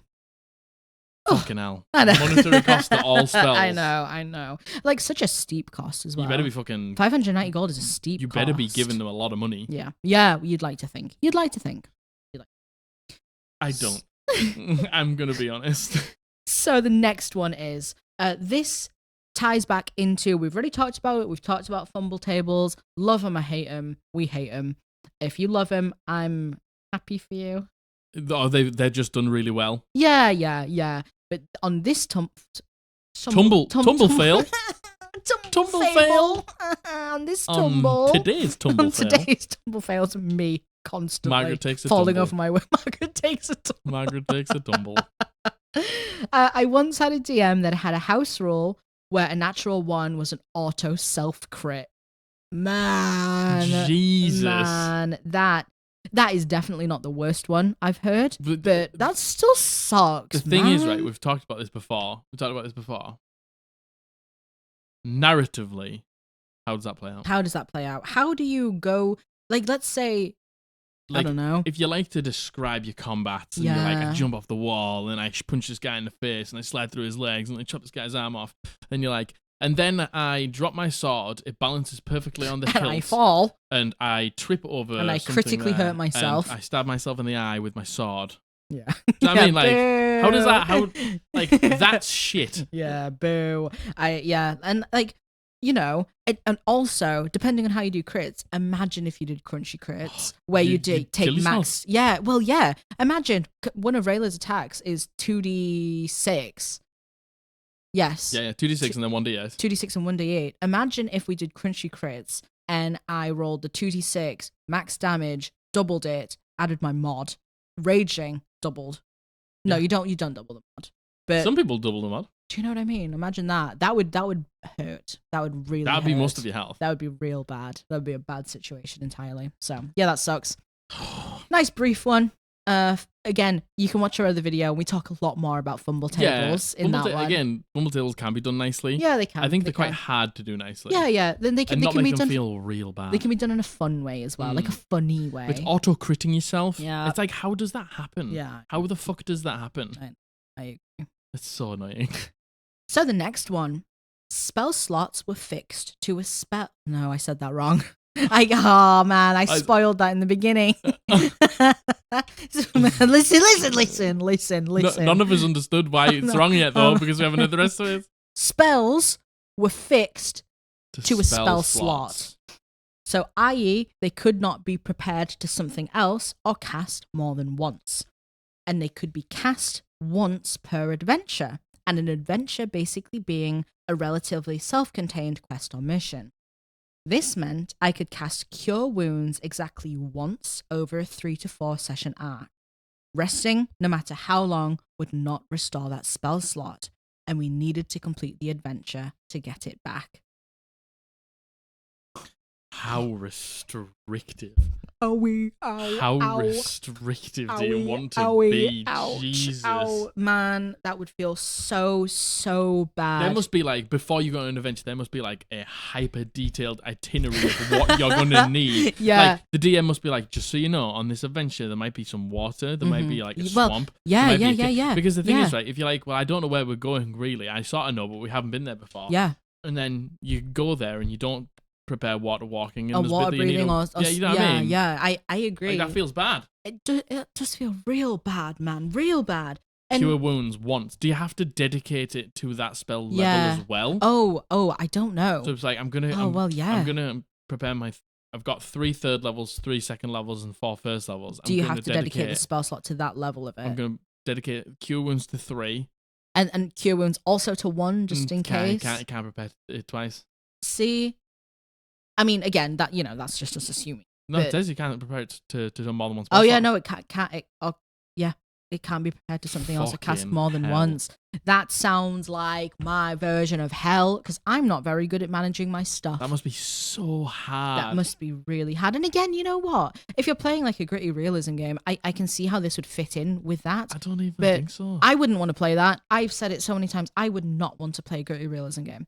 I mean, I would like to try it in like a one-shot setting. Yeah. In a long-term campaign, I couldn't do it because I'm too impatient. That's so restrictive. And like, I can't remember what I was going to say. I just don't. What's the need to do that? Yeah, like what happened in the lead up to this decision? What made the DM go, I'm going to do this. I just think it's like, again, you there's such a limited amount of healing spells, right? Yeah. And you can only cast one of them once. Man. You're going to take all of the healing spells you can possibly... You're dead. You're going to take Goodberry. You're going to take Healing Words. You're going to take... You're dead. Life Transference and all those things... You're in the ground. To make sure you've got some healing, because as soon as you cast it once, it's gone. Put it in the bin. Yeah, someone's not coming back from that. Like, you're dead. Did they say the spell slots don't come back? No matter what rest you do? No, they don't. They come back over at the end of an adventure. Imagine playing a Warlock. Well, imagine. You're going 3 or 4 sessions. I know. And you got 2 spell slots. Oh, man, that would feel absolutely awful. How fucking bad is that going to feel? And there was something I was going to say. I can't quite remember what it was, but... Oh, no, my mind's gone blank. Badonk. I don't know what I was going to say, but...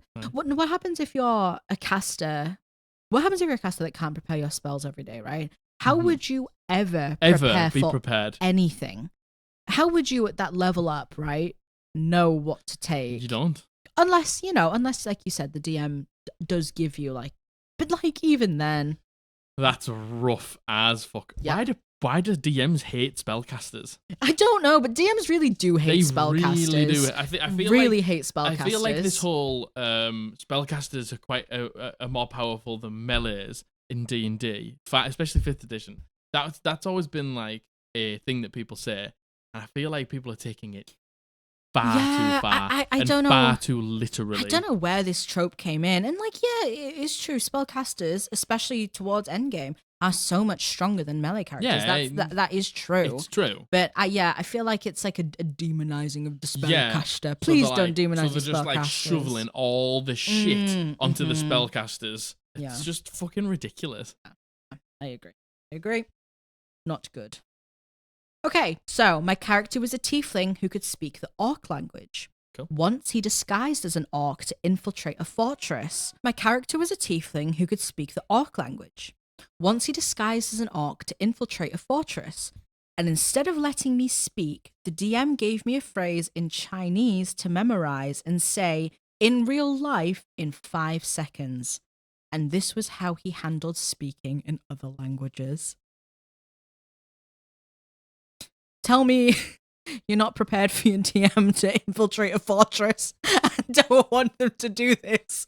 So you're like, I'm going to come up with the most batshit crazy, outlandish way for them to fail. Like, you know the language? Yeah, you know the language? Literally, they could speak the orc language. You can speak the language. And they disguised as an orc, and then the DM was like, no, you in real life, you have to memorize this. You have to memorize this sentence once in a language you don't understand. 5 seconds. And you have to say it back, otherwise you're not infiltrating it. It's like, why do we play a dice-based game if you're going to give... It's like... Can I roll a performance check? I've got something better for you, my friend. You'll like what I have I've in got a store for you. piece of paper for you here.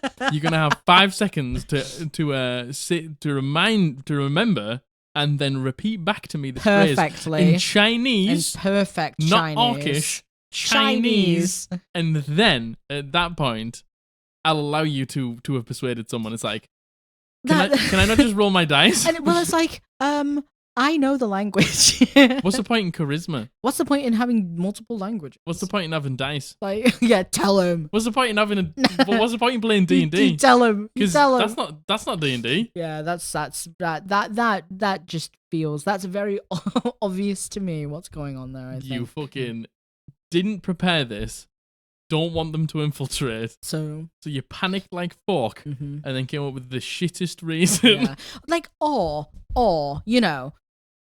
OP does say this was how he handled speaking in other languages. So I'm assuming this happened after. Like, did the DM think they were being really like big brain by doing this? Does the DM do that for common? Because you also speak that language. Yeah, I know. Like, what's the differentiator between? Oh, well, they can speak the orc language and any other language. Yeah, like you can speak common. Yeah. You don't need to do that with common. You can speak orcish. So why is this a thing? Yeah, I know. I don't know. I that is the stupidest thing I've ever heard. That's not great. That's dreadful. That's horrendous. I hate that. Oh no, go on, tell him. I fucking hate that. That's horrendous.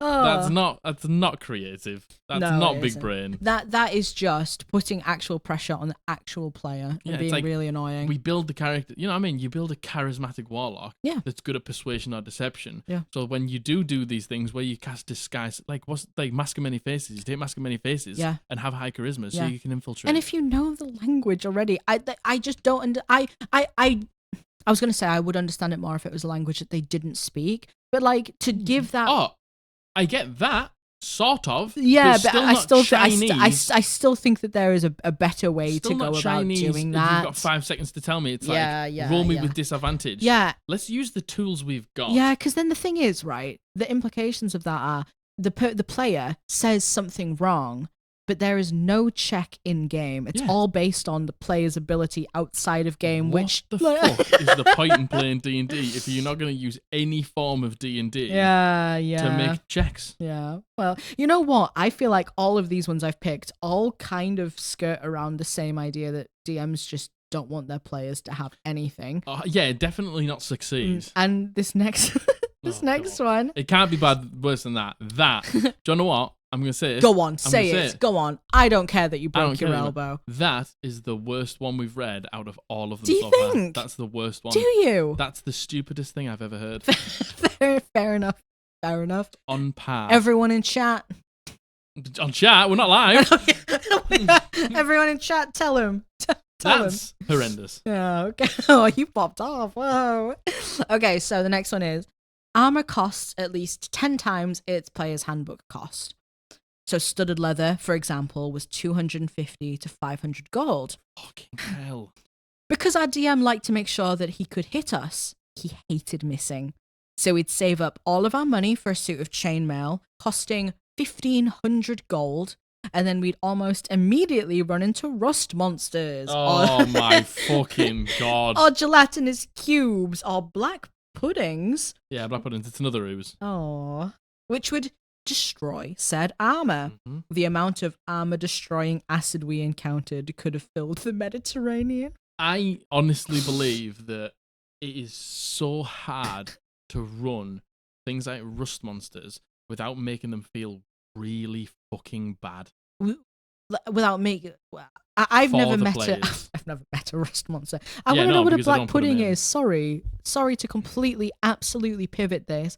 Black pudding sounds... It's nothing special. It's literally like a black ooze. Oh, black pudding sounds really cute. I really like the idea of that. In Britain, we have black pudding, which is like a blood pudding. Why is it called pudding? I don't know. Oh, that's cute. What the fuck do you mean it's cute? It's literally eating the person alive. Yeah, well, you know. It's just like a black mass. Black pudding. I like that. Sorry. I heard black pudding and I couldn't shut the fuck up about it. So, yeah, rust monsters. Anything that destroys players' armor or weapons or anything like that. Is that exclusively what they're there for? Rust monsters, yeah. It just erodes your gear and makes it useless. Boo! So it's like you go up against a rust monster, you're a wizard, and you have no, like, plate or chain or anything. I was going to say. Then you go up against, like, a fighter that has those things. If it attacked both of you, it's only the fighter that's going to... the cost. I was going to say, are people who are wearing things like chain and mail, will they be like targeted more? Will they suffer more? Probably, because it's going to want to eat and erode and like destroy the metal. So for someone with leathers, it wouldn't. No. See, tell me you hate your fucking melee players without telling me you hate your melee players. I think it's so hard to run a rust monster or anything like that without making it feel really personal and targeted towards I was them. just about to say that. I would feel really targeted. Yeah. I mean, not me personally, but like think about Malice, our paladin in last campaign. How fucking much must Oh no. Oh, we're full of it today. Oh no. Bam. Bam. Bonk. How much must the magic item cost in this game? Jesus Christ, chainmail costs 1,500 gold. Like, you know, a very reasonable cost for like a +1 set of armor, +1 weapons and things like that in a normal game. With a chainmail? For standard chainmail. What is chainmail? A lot of characters can start with. I was going to say chainmail's like 100, 200 gold, right? Yeah, it's like 150 gold. Yeah, chainmail isn't definitely not 1,500 gold worth, right? No, absolutely not. Chainmail, 75 gold. Oh, well, there you go. That's that. But it's like our DM hates missing. Why are you a DM? Why are you a DM? Why are you DM? Why are you in control of a group of people trying to have fun then?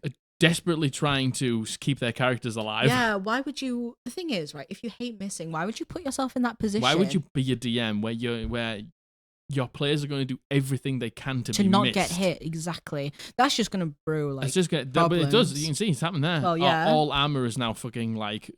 10 times more and we'd expensive. Immediately run into a rust monster. As soon as we get armor. What a coinky monster. That would feel so bad. And it's so obvious. I think a lot of these rules are so obvious what's going on here. Yeah, that's obvious. Like, that's so obvious. I mean, that's a horrible rule. OP even said he did it because he hated missing us. Like, and the thing is, why would you even buy it? Why would you even go out of your way to save up the money to buy it? Because you know for a fact the next combat you have, there's a black pudding. There's two ways to be tanky in game. Get a massive AC. Yep. Or get loads of hit points. Just fucking pump your constitution. Like, it means that the DM can be happy hitting you, but you won't die straight away. What a fucking... I know. Why would you... Go on. What a fucking baby. Yeah, what you a tell fucking baby. Yeah. What I a agree. Fucking tell loser. him, yeah. Jesus Christ. You're supposed to facilitate fun and tell a story. He hated missing. Oh, not good. What a fucking baby. Not good. So, the next one. I still think the one before that was worse. I feel like this is just annoying you so much.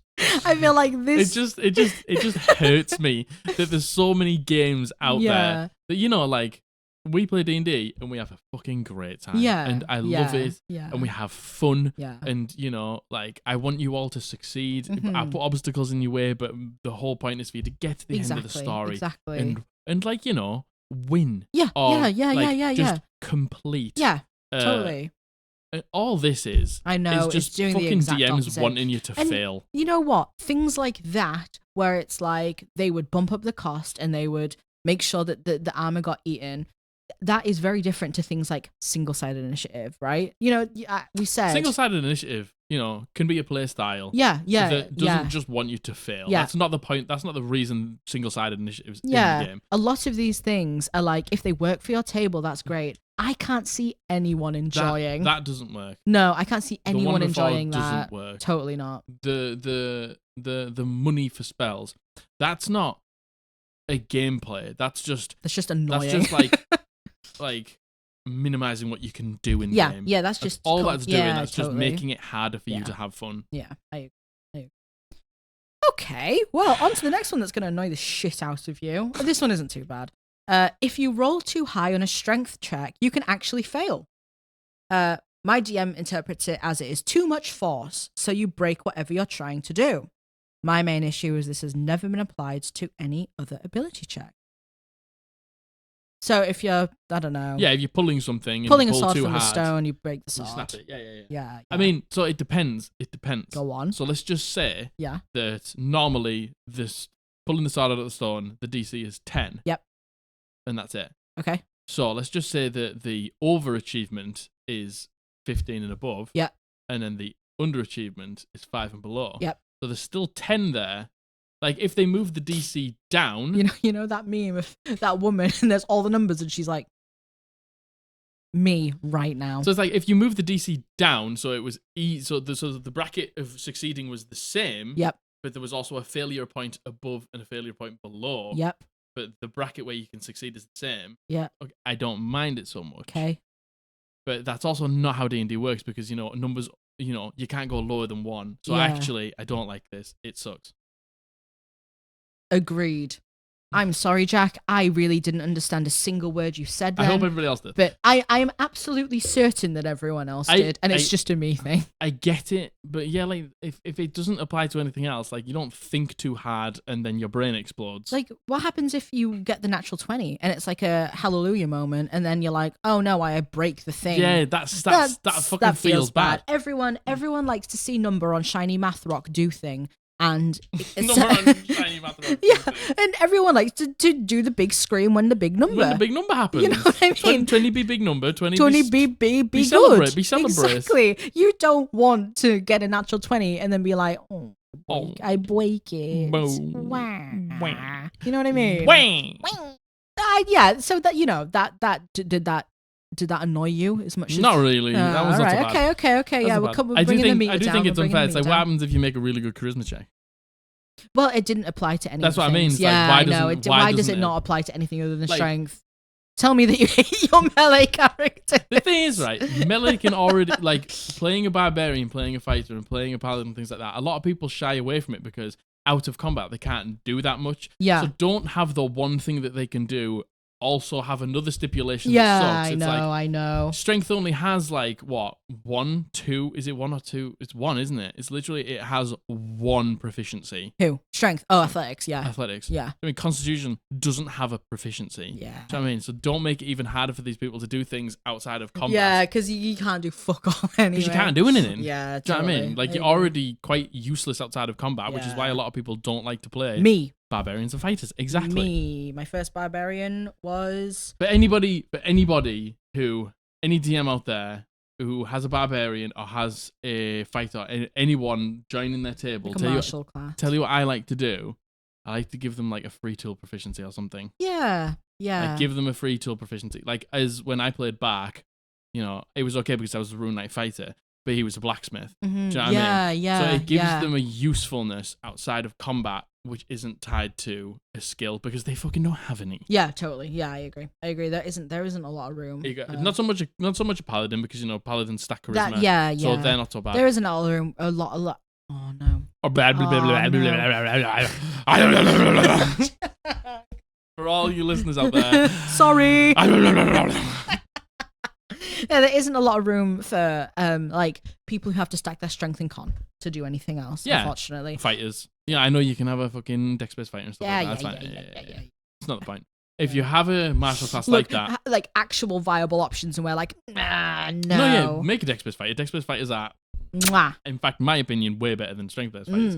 But if you have a strength-based class that's struggling to do anything outside of combat, give them a free fucking tool proficiency. Yeah. Let them feel like, imagine this massive barbarian with this tiny little set of thieves' tools. I like that. I mean? Yeah, I like that. I like that. Yeah. Do it. Give them something. Okay, so we're coming up to some of the last ones. Baby! So, combat rounds are 30 seconds instead of 6, but spell times have not been adjusted. So, for example, haste lasts 2 rounds instead of 10. Makes a lot of spells basically worthless. Yeah, it does. That makes... Oh, he's got the face on. Go on, show him. There's going to be a meme of when the combat takes 30 seconds, not 6, and it's just me.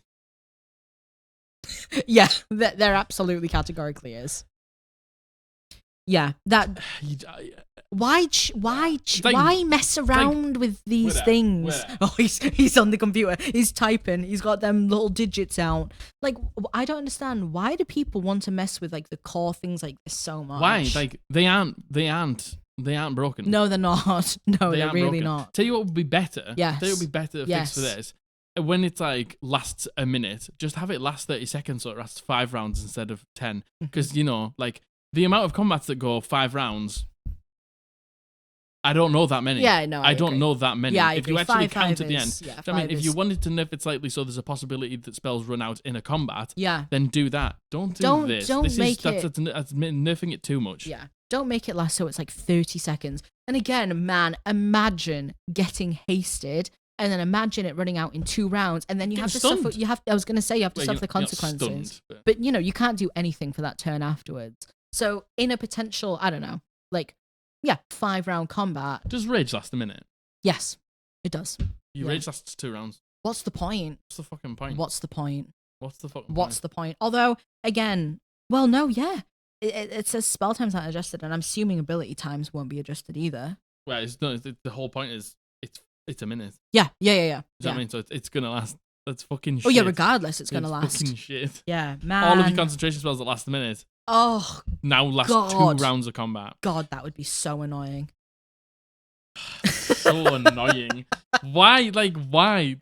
No one cares. I know. I feel like it's such an like rounds taking 6 seconds has never been a problem. And no one's ever been like, I don't know. So why is this your fix? I feel like a lot of these are just so fucking annoying. Beyond all else, they're just annoying. And once again, it is so obvious what is going on in a lot of these. Yeah. Like, the thing is, like, again, the more basic ones, like I said, even the only being able to spend 1 hit dice per shot rest. Like, I understand that is for some people. I understand that people could enjoy that. And that's like Does anyone enjoy that? No. Anyone. The DM, because they don't have to, they'll just make combats to go quite long and your concentration spells aren't as effective. But it's like, there's other ways to balance combat that aren't this. Totally. Like, and, I have always been an advocate. Look, there's a lot of DMing is hard. It's fucking hard. No, it is. It's hard. It is. Like, to, be good at, like, making up worlds, making up NPCs, like, balancing combat. Yeah. It's hard to do. Yeah. And, like, you should respect your DM. But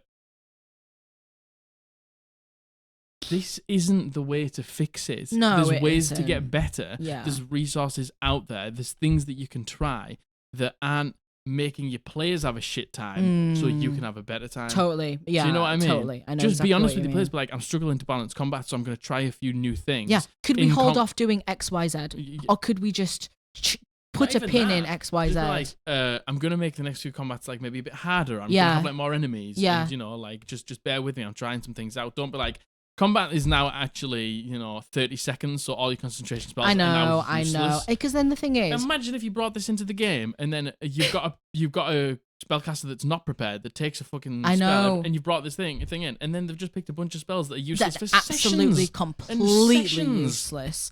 Like I don't know. I just that there is always something to be gained by being honest and saying something. But if you leave even a tiny bit of room for speculation, how much do you reckon? Well, obviously, some of these players come to Reddit and they're like, "What the fuck is going on? Why is my DM like this?" Like, there's going to be room for speculation. If you just say, no one's going to judge you, and they shouldn't. No. And if they do... Ow. Oh, no. Oh, ow. Did you hit yourself? Oh. You don't know your own strength. I know. I punched myself with my ring hand. Oh, no. And it's a big ring. Ow. Are you okay? Oh, yeah, I'm fine. Can you carry on? Yeah, I can. For the squad blasters? Yeah, for my little squadlings, I'll do it. Squaddy bees. I don't know what we were saying. You said that you were gonna. You said that you were gonna punch. Someone. Who am I punching? Tell me. Everyone. Oh. Go on. Ooh. I'm lightheaded. I'm in pain and I'm lightheaded. This isn't the way. No, it isn't. If you're not good at balancing combat, that's okay. Yeah. Balancing combat is hard and it takes a long time to get good at. This isn't the tool. Totally. There is other tools. Go on YouTube and find like just beginners courses on how to balance combats. And I'm struggling to balance combat. Is there any advice? Watch any of our videos because I talk about balancing combat all the time. Yeah, you do. Anyway, join the Discord. So we've got one more left. We powered through those. We did power through those, to be fair. And this last one, I was going to say something else, but I forgot. Does it say anything about needing the taint? I need the taint, and then that's it. Bye. Bye. No. So the last one is, we had a DM that expected us to cast spells and react to things in real time. Oh no. As in waving our minis around randomly in the air saying, "What's happening to you? What's happening to you?" At random intervals.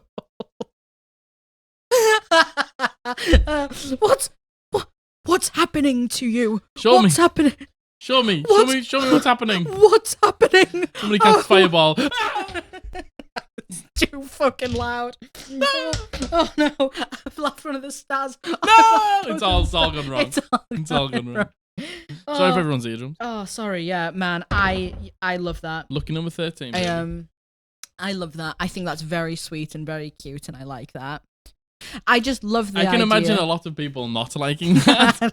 And you know what, Jack? If I had to do that in game, I would rather the floor swallow me up and I never see the light of day again. It's cute though. It is cute. I do like that. But you know, I can see. Yeah, it's just a bit of fun. Isn't that's it? just a little bit of fun. A little bit of fun.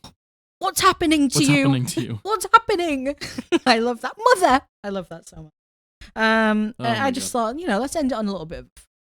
Yeah, because some of them were bad. Some of them sucked. Wow, were some of those bad. Some of them were pee poo poo. Some of them were some of the worst. That I'm gonna say it again. So go on, tell him. That one where they gave them the slip and said, "Remember this Chinese phrase in 5 seconds." That is the worst thing I've ever heard. See, I interpreted it as the DM said something out loud in Chinese, and then we're like, "Oh, did they say it out loud?" I don't know. Or did they give them a piece of paper with the phrase on, and they were like, "Remember this in 5 seconds." I don't know. Right now, repeat it back to me perfectly. I love the idea. You know what? I think the reading one would be so much harder as well. Right? Oh yeah, it would be. Yeah. Yeah, having to read, especially if it's in especially if it's me. Yeah. We all know how bad. If I look at a word and I don't understand it, I just sound it out phonetically. Yeah, you do. Shemming. That was a good one. Scheming. I read Shemming. Although I'll tell you the best one of all time. I knew it. There's a company in England. No, don't tell them the actual name of it. Why not? Because it's funnier when you tell them after the fact. So we were driving down the road And there was a big sign above us, just advertising a business. Yep. A business that was on the left, and all of the things that were there were the things they sold. And Margaret said,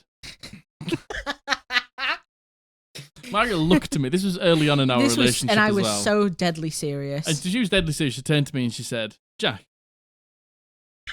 The dog's crying as well because he's so upset about this story. Jack, what does portakabins mean?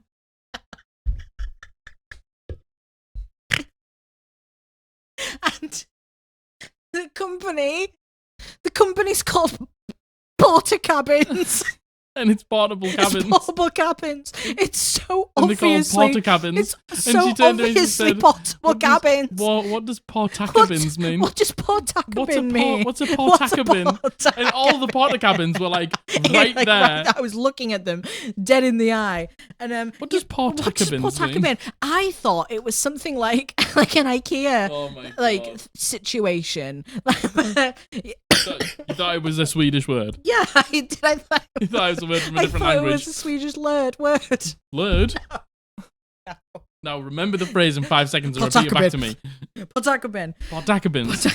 Oh, I knew that story was going to get onto the podcast at some point. So yeah, I said the word shemming. Yep, and I said portakabin. For scheming, and Margaret said portakabins. Portakabin. Yeah. Oh, man. Oh, well. Oh, I think that just about does it. The fun never ends here on the Eldritch Podblast. Oh, no way. We've got to film another one after this when we're all jaunty and riled up. I feel like the second one's always like delirious. Yeah, I feel like the second one's always really unhinged. Yeah, it's even more unhinged. This got quite unhinged later on. It did get quite unhinged quite quickly, actually, yeah. We started off real unhinged, we've ended real unhinged. So, welcome. We are the Eldritch Podblast. Also goodbye at the same time. Yes. See ya. No. Go on, roll them out. I'll roll you out. Roll them out. Let me just roll them out, Jack. Got a bad shoulder. Yep. Oh. So, if you enjoyed the video, please leave a like because it helps a lot. If you like this video enough, consider subscribing. It's free. It doesn't cost any money at all. And also, that helps the channel out massively. Leave a comment down below with any horrible house rules that you have been subjected to, or which was your least favourite. Yeah, tell me why. And if it's not the one about reading Chinese, I'm going to be really then we're calling upset. the police. And then lastly, there is a bell down there, a little bell. Oh. If you click it, you'll be notified when we upload our latest videos. Ding, so ding, ding. You can comment down below saying first, as people so commonly like to do. I love you all. Oh, so do I. I love you all so dearly. much. We do. My dog's really upset. Yep. And I don't know why, So I'm going to we. go and find out. Bye. Bye.